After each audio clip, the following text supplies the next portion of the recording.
Nah sekarang banyak orang yang sudah tidak peduli dengan ilmu, kayak ijazah dilakoni kan. Jadi kayak wiridan la ilaha illallah itu sebetulnya harus dibarengi dengan ilmu. Ini yang terakhir supaya nggak lama-lama. La ilaha illallah itu basisnya ilmu. Surga yang begitu mewah itu dibikin juga bagi yang melafadzkan la ilaha illallah. Neraka yang begitu ekstrim, sampai kalau benda dijatuhkan dari atas ke neraka itu sampai bawah nunggu 70 tahun.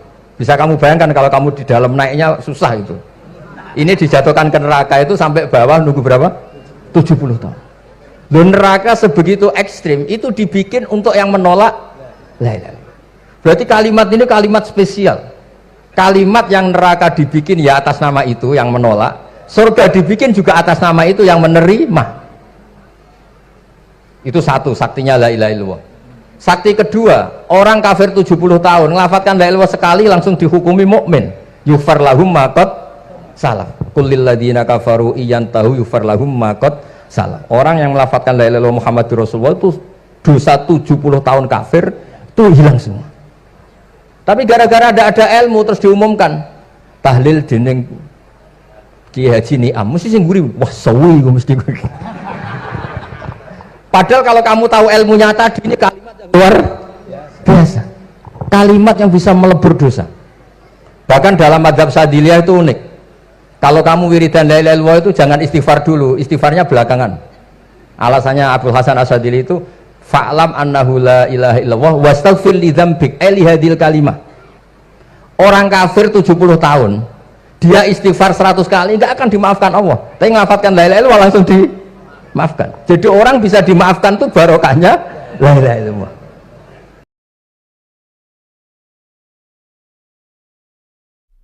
Assalamualaikum warahmatullahi wabarakatuh.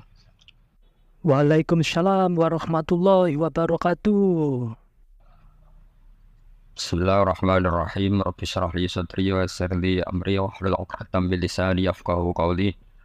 Allahumma shalli wa sallim wa barik ala sayyidina Maulana Muhammadin wa ala alihi wa sahbihi ajmain amma ba'du. Nah, sehingga ya itu tadi sudut pandang.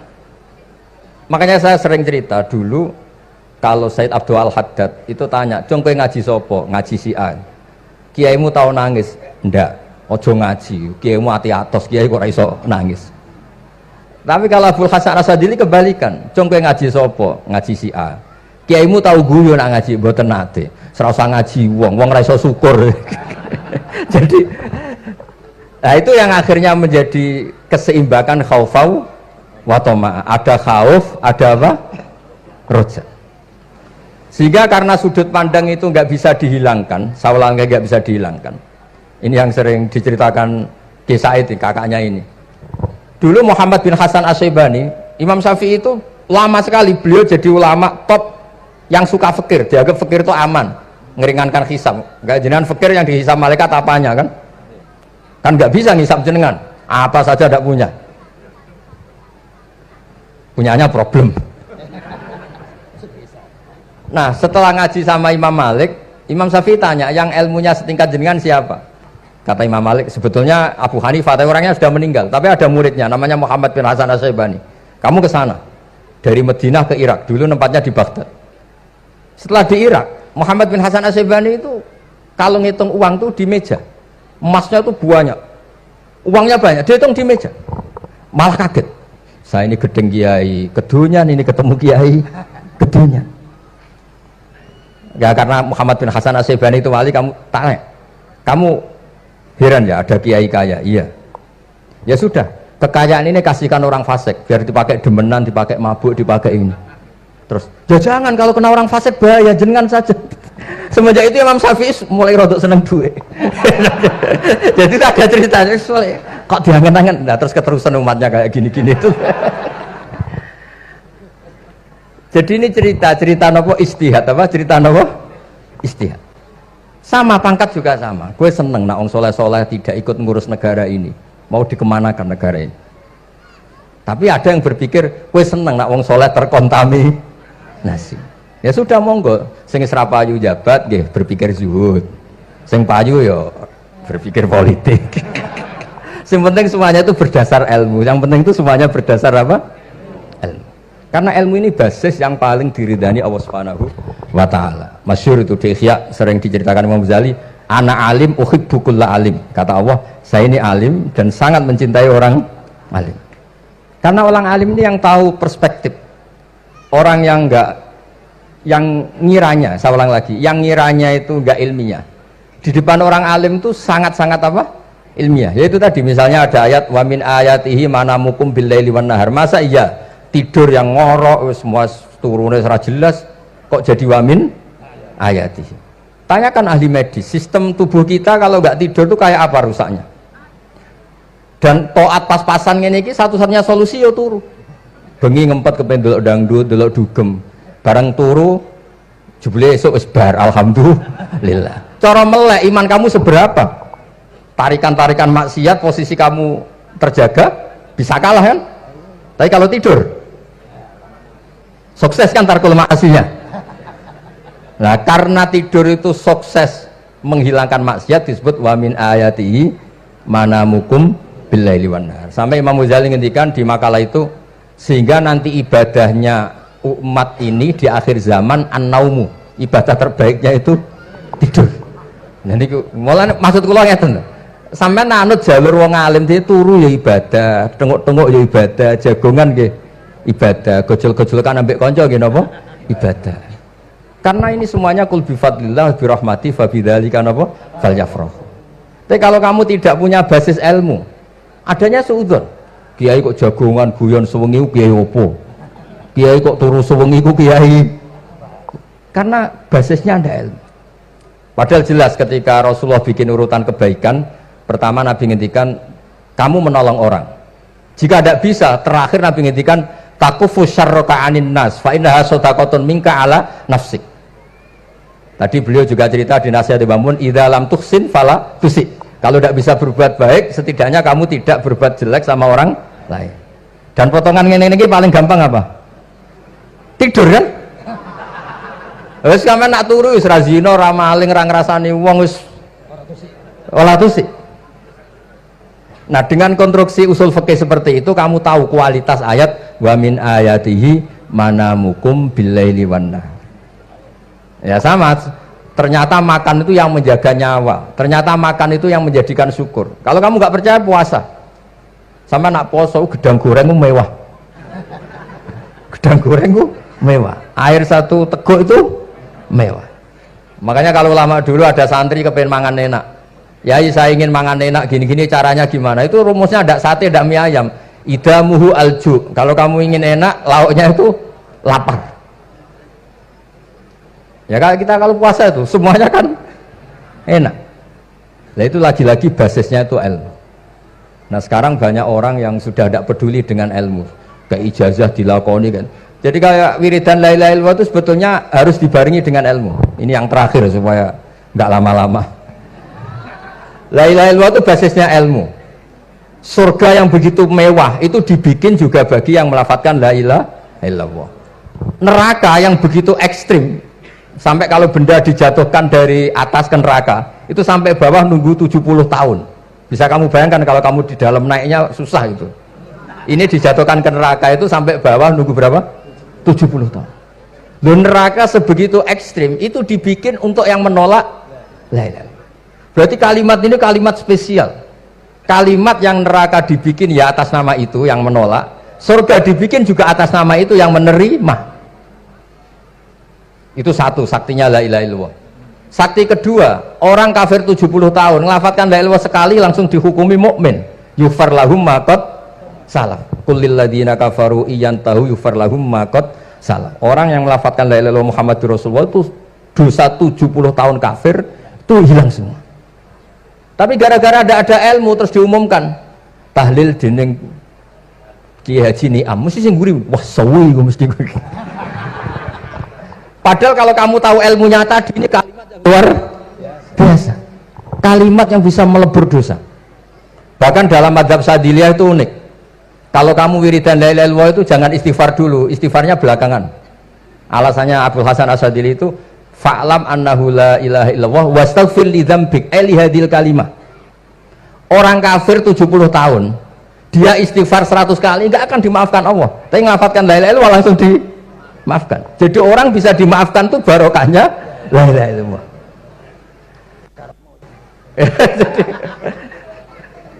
ya, ya kan? Jadi orang kafir 70 tahun, wirid istighfar 100 kali atau 1000 kali, dimaafkan enggak? Enggak kan? Tapi kalau membaca la ilaha illallah dimaafkan. Jadi istighfar tuh ngefek positif itu kalau dibarengi la ilaha illallah. Makanya wastaghfir li dzambika ay bihadil kalimah cara Abdul Hasan. Kamu boleh istighfar berdasar hadil kalimah, berdasar la ilaha illallah. Tapi terus kemudian ya thariqah itu banyak, itu urusan rasa. Justru karena la ilaha illallah kalimat thayyibah harus disucikan dulu. Caranya istighfar dulu. Nah itu urusan monggo lah. Tapi apapun itu basisnya harus napa? Ilmu. Basisnya harus ilmu. Jangan malah sentimen. Wong di kuburan wiridan la ilaha illallah dihukumi kafir. Nah, itu kan aneh. Wong kalimat ini yang kafir saja menjadi muslim, sekarang yang muslim menjadi kafir. Itu paham kok seaneh itu gitu kan. Ya karena basisnya ada ilmu tadi. Coba kalau basisnya ilmu, itu kan aneh betul.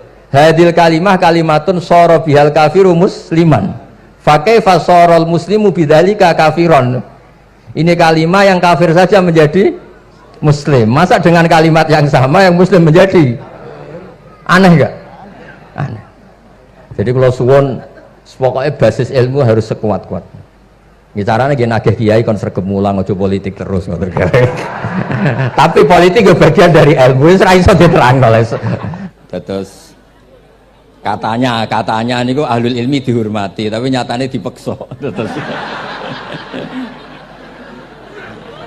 Terus memang banyak paradok ya. Paradok dalam ilmu usul fikih. Ilmu usul fikih itu ilmu yang menjadikan orang itu bisa berpikir. Gitu. Kalau tak cerita tentang pertama tentang Ki Akil sing al-ma'ruf bi ahli nahwi. Nahwu riyen di era dulu itu dadekno tiyang dadi wali. Sampai disebut hatta nahat qulubuhum li nahwihi famin azimi sya'nihi lam tahwihi.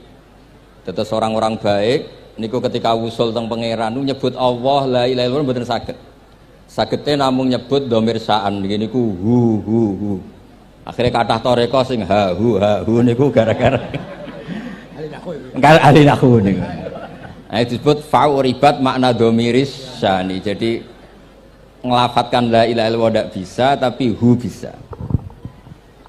Mergi ke Jawa niku tukang ngakali, terus hukum niku diakali. Sakjane teke hadis niku mangkana akhiru kalamihi la ilaha illallah dakhalal jannah. Tapi ada kekhawatiran pas la ilaha mati. Lah la ilaha mati rak radi kaya ateis. Ora ono pangeran maujud mati. Sampeyan kan gak iso janjian mbek Israil. Kan mboten saged weanan, mboten saged kong kali kong. Nah, daripada la ilaha niku resiko karena takut mati pas la ilaha dereng illallah. Terus Ki Jawa mulai nalkin ngangge Allah. Tapi Allah sarasan itu tidak mewakili la ilaha illallah. Akhirnya diambil dhamir sa'an fa'lam annahu la ilaha illallah. Niku asal usulnya. Cuma kebetulan thariqah kita tidak jalur itu, tidak jalur yang lewat dhamir napa? Sa'an. Tapi sementing tadi dawuh Kiai Mustafa, sementing kita tahu secara ilmu. Terus nomor kali cerita uzlah wow. Kalau memang benar-benar uzlah. Terus kalau nu diundang acara-acara publik kemarin Habib Jindan gitu, hanya di halaqah ilmiah. Kemarin terakhir beliau ngerayu ini jari marrotan wahidah. Ini saya pegang. Dan itu dicatat di Loh Mahfud. Dan ciri utama kiai itu tidak membatalkan perjanjian. Jenengan jauh marrotan wahidah pas nih. Ben gelem. Terus ngeten kula cerita sithik tentang ilmu yang sering kula utarakan. Di antara kitab yang dipakai guru-guru kita sing dilanggengi Mbah Mun Maus niku kitab Ihya. Kula dari sekian cerita Ihya yang paling kula kenang niku bahwa ternyata Allah itu andaikan boleh dibahasakan niku cara berpikir itu dalam bahasa tafsir disebut tanazul. Tanazul niku wong ben kaya orang kebanyakan. Saya ulang lagi supaya orang itu kayak orang nopo kebanyakan. ada dua ahli neraka yang dipanggil, yang satu ditakoi, "Cung ning neraka piye rasane?" "Syarru makan, mboten enak Gusti." Terus pangeran diken balik, "Ya wis kono cung mlayu balik nang neraka." Niku tiange lari kencang, sekencang-kencangnya. Semangate seneng ambek kon balik ning neraka. Ditakoki mbek pangeran, "Lho cung kon mara neraka kok seneng?" "Kula nu pun kapok Gusti, kula nu nyesal ketika di dunia nak jenengan utus niku lelat-lelet. Niki kula tobat dengan bukti dikan jenengan teng neraka kula mlayu." Lho pangeran akhirnya haru, wong kok semangate mlebu neraka kaya ngono. Mergo diperintah pangeran. Ya dados niki ijazah jenengan akan mlebu neraka jenengan sing semangat nggih. Karena zaman ning donya sering diperintah Allah mboten napa? Semangat. Nah niku kemungkinane dibarno, kemungkinane dipanggil. Lah tiyang niku terus dipanggil oleh Allah. Ya wis kaya wong apik, tak kongkon nurut tenan, semangat tenan, terus diken mlebu swarga. Nah niku ijazah pertama nggih. Dinaken mlebu neraka sing napa? Semangat. Sing kedua niku dipanggil niku plengakan lelat-lelet. Kados kula diutus Gus Mus niki nelpon kula mboten purun, akhirnya ning Bika jare matur Gus Subak. "Turuti, aku diamuk Bika," jare Bapak. Dados niki melibatkan sekian pihak untuk memaksa saya datang ke mriki. Aduh, repot wong sawang kempek niku. Repot nyen repot. Mugi-mugi di sepuro ngoten. Yang kedua niku diken mlebu neraka malih lelat-lelet, ndelok pangeran mboten semangat. Ditakoki mbek pangeran, "Kenapa kamu tidak semangat?" "Saya itu tidak pernah ngira jenengan yang baik sudah masukkan saya ke surga, kemudian jenengan nyuruh lagi saya ke neraka. Saya tidak pernah mengira engkau itu seperti itu." Terus Allah nggih, "Ana indadzoni abdibi." Ya ora apa-apa, swarga wae swarga. Ini dua ijazah untuk sampean supaya bisa masuk napa? Swarga. Terus kita tidak pernah tahu napa Gustofa ngundang kula nyenengno wong akeh ganjaran, napa meksa wong alim dosa, mboten ngerti kula carane. Karena dalam ilmu usul fikih, kembali ke usul fikih, kula nu gak ada khazanah kathah tentang debate pangeran kalian nabi ini. Kathah, mboten satu dua contoh di beberapa kitab tafsir. Suatu saat kula sering cerita niki, suatu saat Khalilur Rahman Ibrahim itu kedatangan Israel. "Kamu mau apa? Mau matikan jenengan?" Kata Nabi Ibrahim, "Harra'aital khalil yumitu khalilah." Mosok aku kekasih pangeran dipateni, mosok orang yang dicintai membunuh yang dicintai. Orang yang mencintai seseorang kemudian membunuh yang dicintai. Tidak ada itu. Akhirnya Israel matur teng pangeran. Cara politiknya ngeten, wau sing cara lagi seneng ngendikan politik. Wani kiai lengser dari beliau. Ono. Nak kula niku ahli tauhid wis pancen kodok kodare ngoten mawon, mboten berpikir ruwet-ruwet. Terus Israel kan mboten biasa logika, kan malaikat itu SOP kan, mboten biasa logika. Akhirnya matur tu pangeran, kata Ibrahim, "Masa kekasih bunuh yang dikasih, masa yang mencintai bunuh yang dicintai." Tapi Ibrahim baru sadar ngadepi pangeran gitu, lebih pinter. Terus kan ketika Allah fakul lahu, katakan ke Ibrahim, "Harlo aital khalil yakrohu ayal khalilah." Mosok jari seneng aku kok ketemu aku rawani. Jari seneng kok rawani ketemu. Lah niki sampean aku pengen mati, monggo ngangge ilmu sing niki. Wong jari seneng pangeran kok rawani ketemu pangeran. Seneng ketemu. Ibrahim seneng sakit. Yo mati saiki ra apa mati saiki.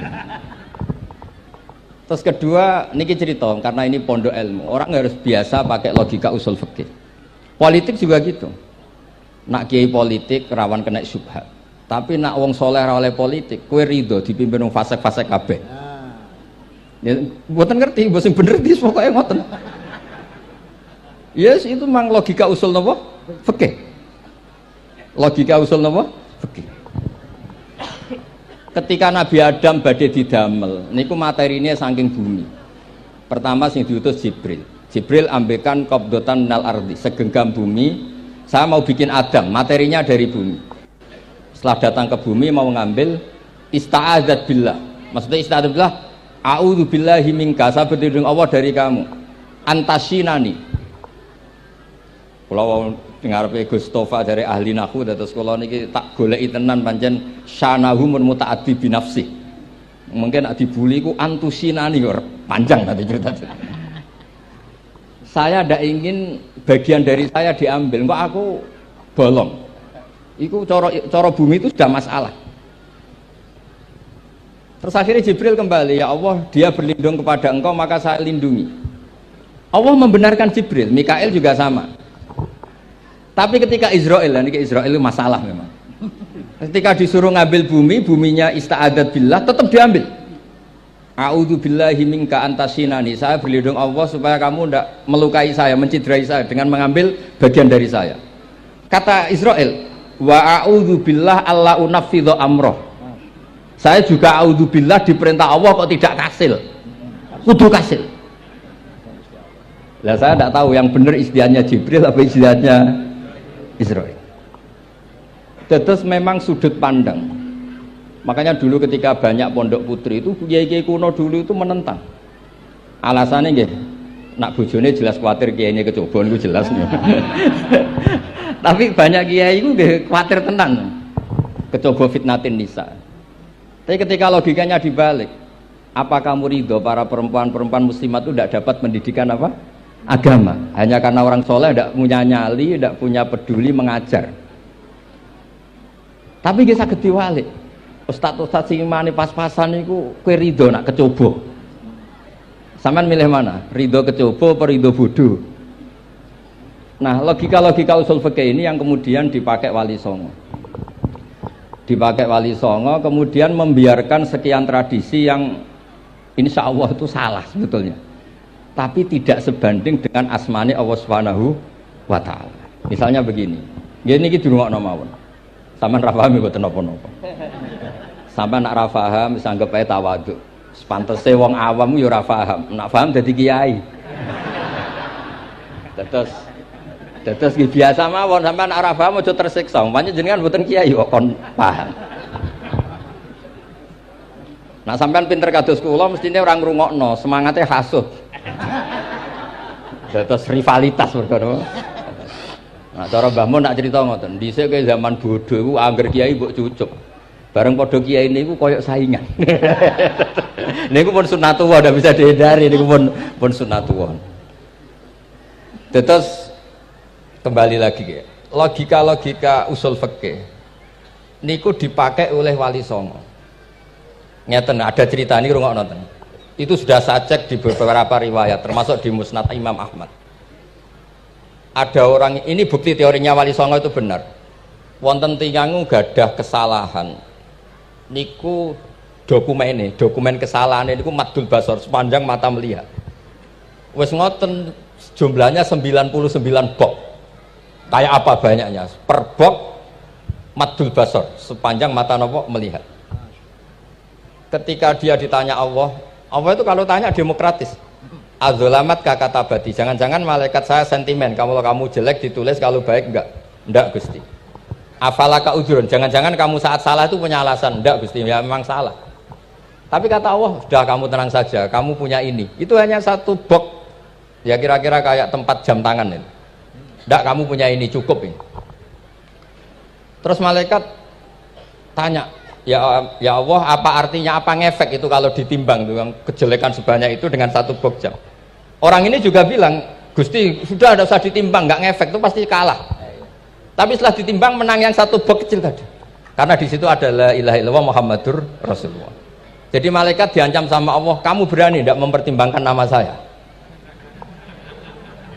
Apapun banyaknya box itu dosa itu tidak saya. Kalau ini la ilaha illallah itu nama saya.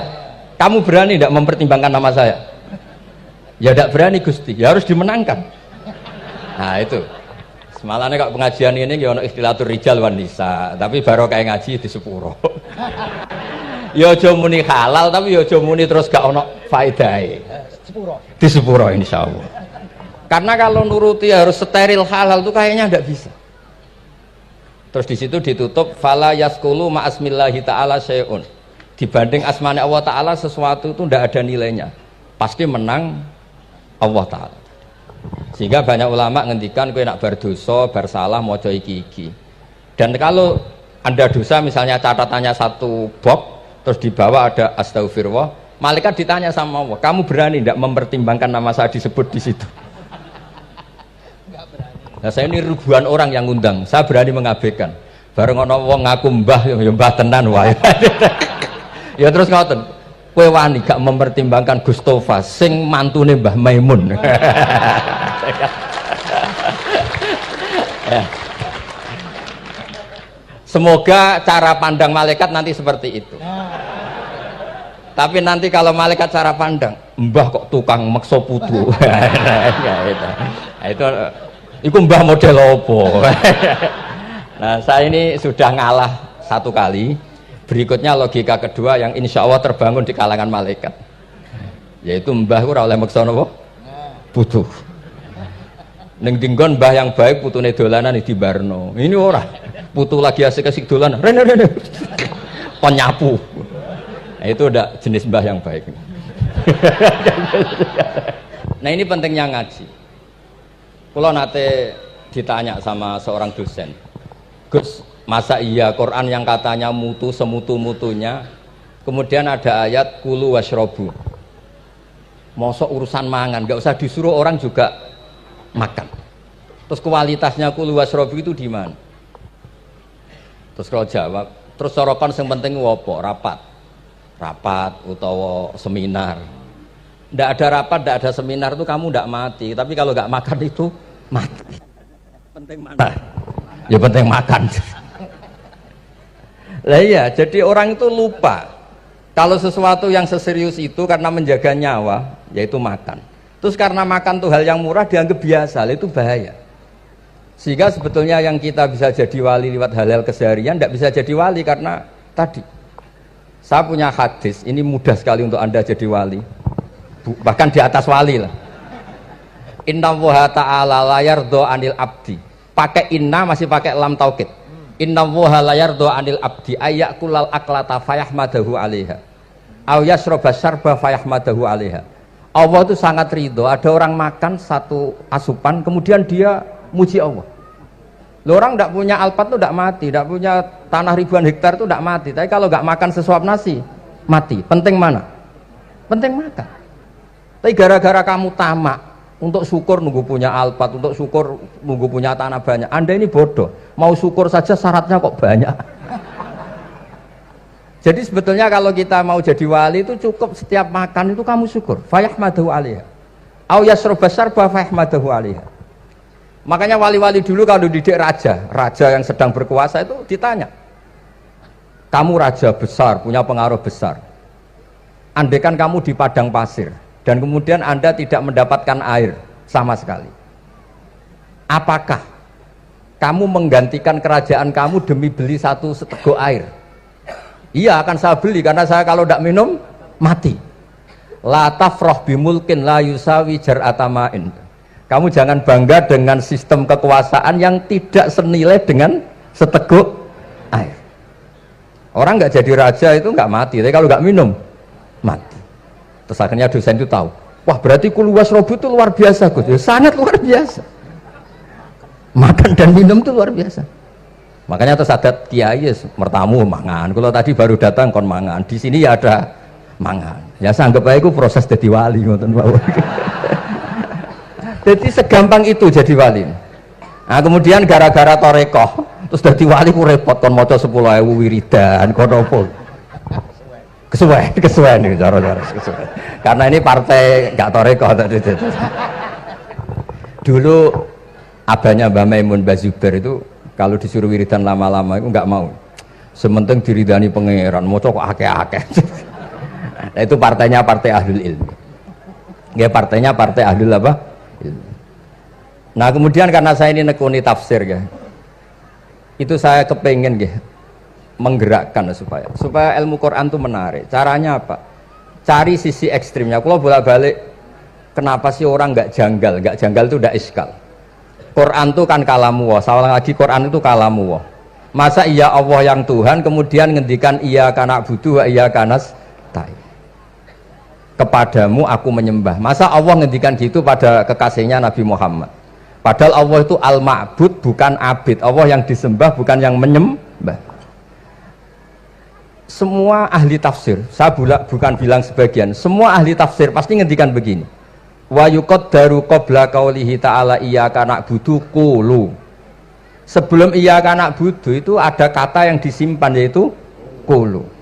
Jadi iyyaka na'budu itu betul ngendikannya Allah, cuma sudah dikasihkan Jibril kepada umatnya Rasulullah. Jadi Jibril bilang gini ke Rasulullah Muhammad, Muhammad qul iyyaka na'budu. Kemudian Nabi juga bilang ke umatnya qulu iyyaka na'budu. Jadi ini kalam Allah yang sudah milik kita. Nah berhubung milik kita, kita sah mengatakan iya karena kalau tidak janggal, masa iya Allah berdoa ihdinas siratal mustaqim, tunjukkan kami jalan yang benar. Lah kalau ihdinas siratal mustaqim kalam Allah berarti kan Allah yang berdoa. Nah, sehingga semua tafsir bilang sama, wa yuqaddaru qabla qauli ihdinas siratal mustaqim qulu. Nah, terus ada mufassir lain bilang jangan mulai iya karena butuh ya semuanya, mulai bismillah, qulu bismillahirrahmanirrahim. Masa iya Allah sendiri yang bilang bismillahirrahmanirrahim. Nah, dengan tafsir seperti ini terus kita akhirnya lagi-lagi kembali ke usul fikih, kembali ke balaghah, kembali ke nahwu. Kalau ndak, ya Anda akan menafsiri Quran pakai logika Anda sendiri. Sampai ada mungkirus sunnah. Pokoknya sementing kembali ke Quran. Orang roh Quran itu kayak apa? Saya kemarin ngaji di Sedan di daerah saya bilang, Sayyidina Umar itu Islam sebelum minta hidayat. Khalid bin Walid ya Islam sebelumnya ya tidak minta hidayat. Lah itu kan janggal, padahal katanya Quran itu hudal lil muttaqin, petunjuk bagi mereka yang takwa. Padahal tidak ada sabkut takwa untuk Umar. Umar tidak pernah takwa, tapi nyatanya Islam. Bahkan dia masuk ke rumahnya Zaid bin Arqam itu mau bunuh Nabi, mau nyari Nabi, bukan mau Islam. Tapi ketika dengar iparnya membaca Toha ma anzalna alikal Qur'ana litasqa, kemudian dia masuk Islam. Lalu gimana tentang hudal lil muttaqin, petunjuk bagi mereka yang takwa? Banyak ulama yang mengatakan lil muttaqin itu balaghahnya lil iktifa, lil muttaqina wa ghairihim. Jadi Quran itu petunjuk bagi yang takwa dan yang tidak takwa. Dan itu di bahasa Arab sah. Di bahasa Arab sah. Misalnya gini ya, kalau sampean punya ponakan dolan, cungcung nang mangan. Ya maksudnya ya mangan mbek ngombe, mangan tok seretan mati kan. Itu kan satu paket.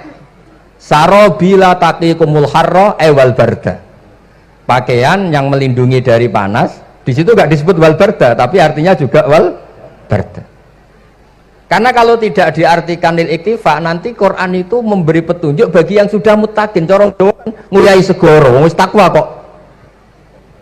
Nah ini kita butuh ahli tafsir yang al usuli, karena itu yang menjadikan Quran punya kualitas lagi.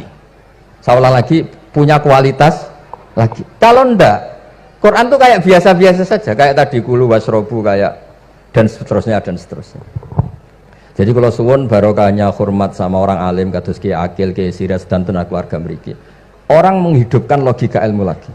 Jadi kalau seneng lah nak dilem Gusmus ahli ilmu boten krana niat fakir boten. Biar sampean ngerti lah kalau ngadepi ahlul ilmi itu pun boten level.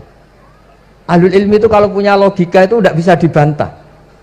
Saya beri contoh sekian contoh yang nyata yang diajarkan Rasulullah SAW. Nabi itu pernah mau dipermalukan orang karena Nabi ngendikan la adwa wala tiarata, tidak ada penyakit menular. Terus ada orang iseng kok onta yang kena kudisen itu dijejerkan yang waras ikut kena kudisen. Terus orang ini tanya, ya Rasulullah ini tadi sehat, tapi kena onta yang kudisen ikut kudisen. Nabi tanya lagi, faman a'dal awal, yang kudisen pertama ketularan siapa? Wah itu dari Allah ya, maksud saya seperti itu. Lantas kalau suwun lah ngaji usul fikih yang serius, karena itu menjadikan kita bermartabat. Kulo niku sering lepas jenazah tangga-tangga kulo nggih penggene delok TV, nak bengi nggih ngelamun, ngayal sugih, kadang yo ngapalo tikus sing liwat dhuwure saking ra ono penggawean. Tapi kulo nang lepas jenazah ini orang baik. Sampai bojone protes, "Hape opo lho Gus angger bengi iku mau ngelamun ngitung tikus liwat, ngitung apa itu." Terus kula matur, ngitunge aja ngono, ngitunge tarokal ma'asiya. Wong ning omah itu artinya tidak dugem, tidak melakoni maksiat. Itulah yang menjadikan usul fikih itu ilmu yang sangat terhormat. Coba kalau Anda jadi pakar usul fikih kayak saya, mau kaji betul usul fikih. Orang tidur semalaman jangan bahasakan tarokat tahajud, wa tarokal witro, wa taroka qiyamal lail. Tapi bahasakan tarokat zina, wa tarokal riba, wa taraka kadza wa kadza minal ma'asi. Keren mboten? Keren. Kalau kamu ndak ahli usul fikih maka kiai kok amen turu. Kiai kok guyon suwengi. Lho kiai guyon suwengi itu melawan. Kiai itu ustaz juga manusia. Karepe bengi ku ya kepen nonton. Tapi kan mboten pantes. Akhirnya korbane santri ini dijak guyon gak jelas. Lah apel ning rondo ya ora pantes. Ngelawan nafsu itu berat. Carane ya dilalek-lalekno guyon iku. Lah muga-muga malaikat kabeh ahli usul fikih nganggep ngono iku perlawanan terhadap keinginan apa maksiat. Malaikat ngaji ora. Makanya itu disebut di kitab usul fikih tangubul usul itu izma min mubahin illa wa yatahaqqaqu bihi tarku haramim ma. Fa yalzamu minas sukun tarkul qatli wa minas sukut tarkul ghibah. Tidak ada sesuatu yang mubah kecuali saat Anda lakukan, saat itu juga Anda meninggalkan keharaman. Maka sebetulnya mubah ini punya nilai yang luar biasa, yaitu tarkul haram atau tarkul ma'asi. Jadi sawangane sampean nang omah kukar kukur, mlebu metu, kukar kukur meneh, mlebu metu, bariku turu angop ngorok. Nah, semoga malaikat ini al-usuli sehingga ngitung itu hadza tarakal ma'asiya kullaha. Hebat ini orang yang tinggal napa? Maksiat. Kayak nak malaikat itu jenis rada ekstrim. Alumni kempek suwengi ra tahajud ora witir ku alumni opo? Mulane kalau niku ngaji usul fikih terus supaya diperdengarkan ke malaikat. Supaya teorinya pakai usul napa? Fikih. Jadi kalau melihat kita melakukan mubah niku dihitung tarkul napa? Ma'as. Jadi ada terus orang-orang kafir itu cara berpikir aja alal alihata ilaha wahida inna hadalah syai'un ujab. Muhammad ya tentu mereka masih jangkar. Muhammad problem kita ini banyak. Kalau Tuhannya satu tidak cukup. Ada problem kredit macet, ada problem macam-macam kan, utang piutang macam-macam. Kalau Tuhannya satu tidak cukup. Kita butuh Tuhan banyak karena problem kita banyak. Lalu Nabi mengajarkan mereka apa logika yang dibangun. Kalau kamu jadi buruh, kemudian majikan kamu banyak, semuanya merintahkan kamu bingung enggak? Ya bingung. Tuhan kamu itu majikan kamu, kalau banyak-banyak perintah semua kamu yang bingung. Ya sudah mat Tuhannya satu saja. Itu disebut wa rasulan daraba masalah rajulan fihi syuraka umutasakisuna wa rajulan salamal lirajul. Nah, sekarang itu kita ini mulai kehilangan fatonahnya Rasulullah SAW. Nabi dulu itu kalau nerangkan ilmu itu logikanya gampang sekali. Logika yang dibangun tuh gampang sekali. Ada orang cerita, ya Rasulullah saya ini ada sekian anak saya, yang paling saya cintai satu. Apa saya boleh melebihkan yang paling saya sayangi dalam pemberian? Nabi jawabannya itu tidak langsung jangan enggak. Apakah kamu berharap bahwa mereka semuanya baik ke kamu? Iya, semuanya saya ingin baik ke saya. Ya kalau gitu jangan. Kan tidak fair kita mengunggulkan yang satu, melebihkan yang satu, sementara kita berharap semuanya baik. Itu tidak fair kata Nabi. Jadi dulu Nabi itu, terus ini yang cerita fikih. Dulu Ahlul Madinah itu mangga itu masih pentil sudah dijual. Pentil dijual harganya 2 juta. Masa iya pentil harganya 2 juta? Karena dengan asumsi sudah jadi mangga. Tapi ketika Nabi datang di Medina dan penduduk Medina itu abkhosna sikailan, orang paling buruk dalam pertimbangan dalam jual beli. Nabi cara ngendikan itu unik. Ara'aitum lau anna waha yamna'us samra fabima yastakhillu ahadukum mala akhi. Kalau pentil ini ternyata kena angin terus kemudian tidak jadi buah, lalu kamu nerima uang 2 juta itu atas nama apa? Atas nama beli pelem, nyatanya belum jadi mangga. Mosok kalau pentil seharga 2 juta. Semenjak itu terus Ahlul Madinah sadar kalau jual buah itu nunggu ba'da buduwi solahiyah, setelah samroh ini berbentuk. Tapi Nabi tetap ngendikannya pakai logika. Nah, sekarang banyak kiai yang sidik-sidik neraka. Sebenarnya Nabi itu ngajari logika. Ada pemuda dia itu hipersek, mau masuk Islam tapi tetap boleh bebas. Saya ini ingin Islam tapi jangan larang seks bebas. Wah itu sahabat semuanya melarang ketemu Nabi karena ini ngawur betul, masa pamit Islam kok. Tapi setelah gaduh, Nabi tanya, kenapa gaduh? Ada pemuda mau masuk Islam tapi yasta'izinu fi zina, dia minta izin supaya tetap boleh zina. Kata Nabi, suruh ke saya ke sini. Setelah datang di depan Rasulullah, logika yang dibangun Nabi itu luar biasa. Atuhibbuhu li bintik. Kamu suka punya anak putri kemudian jadi demenannya orang laki-laki hidung belang. Ya enggak, saya bunuh orang itu. Andaikan itu ke ibu kamu, saya bunuh orang itu. Atuhibbuhu li bintik, atuhibbuhu li ummik, atuhibbuhu li ukhtik, atuhibbuhu li kholatik. Kamu suka punya anak putri yang jadi demenannya orang? Ya enggak suka ya Rasulullah. Kamu suka kalau punya ibu didemeni orang banyak? Ya enggak suka Nabi. Sampai otaknya itu yastakbihu zina. Sehingga otaknya itu, wah zina itu buruk betul. Akhirnya ya Rasulullah sudah, saya mau se-Islam tanpa zina-zina. Karena logika yang dibangun Nabi itu luar biasa. Nabi pertama mengingatkan atuhibbuhu li bintik, atuhibbuhu li ummik, atuhibbuhu li ukhtik, atuhibbuhu li kholatik. Sampai dia ini nggak bisa apa-apa. Sudah Nabi sudah. Jadi logika ini yang harus kita waris. Lagi-lagi kembali yang bisa waris itu ahlul ilm. Sama itu kan kayak diskusinya Nabi Yahya dan Nabi Isa. Nabi Yahya itu suka berkawan orang-orang soleh. Setiap berkunjung di mana itu nyari yang orang-orang soleh. Ditanya kenapa kamu berkawan orang soleh? Ya berkawan orang soleh itu asik. Tapi kalau Nabi Isa enggak. Kalau ada desa-desa yang masih hitam, masih merah itu dikunjungi kemudian dibina. Ditanya sama Nabi Yahya, lima anda tanzilu ala syirarin nas. Kok kamu kumpul orang-orang yang kayak gitu? Jawabnya beliau, innama ana tabibun udawil mardo. Di mana-mana nabi itu ya dokter. Di mana-mana dokter menyembuhkan yang sakit. Jadi dulu logika kebalikan itu dibangun sehingga dulu ulama khilaf itu ikhtilaful a'immah apa? Rahmah. Masyhur itu. Saya sering cerita dan itu ada di kitab Khilyatul Auliya. Nabi Yahya itu lebih ceria. Nabi Isa itu agak sering cemburut. Atau kebalikannya, pokoknya yang satu tuh mali aro ka'abisan ka'anna kataknatu mir rahmatillah. Kamu kok sering cemburut, seakan-akan rahmat Allah itu terbatas, wong kok raiso syukur. Yang satu gojlok mali aro ka'dohikan ka'anna katakmanu mimakrillah. Kowe kok guya-guyu, kok is bebas kon rokok wae gitu. Nggih ngoten mawon. Assalamualaikum warahmatullahi wabarakatuh.